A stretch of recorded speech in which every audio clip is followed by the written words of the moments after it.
The Witcher 3 Wild Hunt was arguably the best game of 2015, and now CD Projekt Red are closing the book on the open world epic with the release of the game's final DLC, Blood and Wine. In this video, we'll be taking a look at 10 things that you need to know about The Witcher 3 Blood and Wine. Let's get right into this. Number 1, The Witcher 3 Blood and Wine is introducing a brand new zone in Toussaint, and it's pretty big. Estimates have it being about as big as all of the islands of Skellige combined. This new region is much brighter and vibrant compared to the world of the main game, which has been torn apart by war. The people in the DLC are much more relaxed and don't have the worries that the NPCs in the main game have. Their goods and tend to the vineyards, making the finest wines this side of the Pontar. It's a land ripe with opportunity, full of... Number 2, Blood and Wine will include over 90 brand new quests and over 40 new points of interest. The content is expected to take around 30 hours to complete.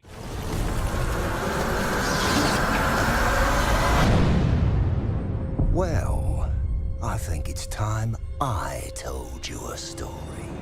Number 3, there are many new gameplay mechanics that are being introduced in Blood and Wine, including new mutations, new enemies, vineyards, armor dyes, new Gwent cards, and fistfights. We'll cover some of these more in depth later on. Number 4, The Witcher 3 is a very good looking game, and Blood and Wine is seen as a graphics upgrade from the base game. The DLC is also expected to run better, running at a consistent 30 FPS on consoles. A man never pangs with hunger, never wants for company, and never goes anywhere without a drink in his hand. But with all this debauchery and drink... Number 5, a new dynamic point of interest system has been introduced. When players interact with the main point of interest in an area, that interaction will affect adjacent points of interest. For example, if you kill some bandits in their main hideout, the number of bandits in surrounding camps will be affected.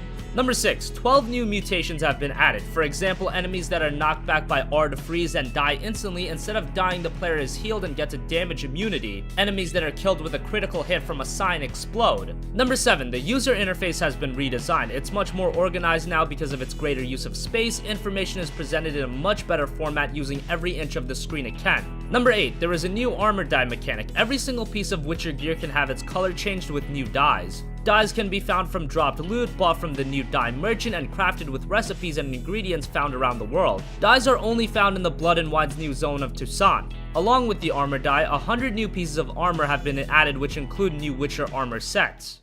I'd like to look at the corpse before it starts to decompose. The inn. Its patrons must have seen the guardsmen.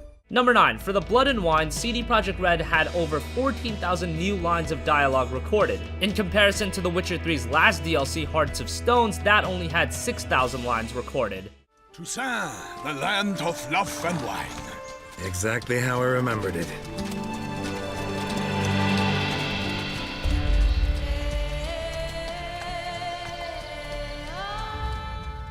Number 10, the reviews for Blood and Wine are already in, and they are overwhelmingly positive. The DLC is currently sitting at a 91 on Metacritic, with a 9 out of 10 from IGN, a 94 from PC Gamer, and a 4.5 out of 5 from Games Radar. The wait is almost over for The Witcher 3's final piece of DLC. It releases on May 31st.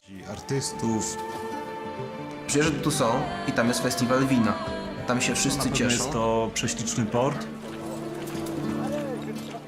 So that wraps up 10 things you need to know about The Witcher 3 Blood and Wine. What do you think? Will you be picking up the last DLC to The Witcher 3? Or have you yet to get around to the base game? Comment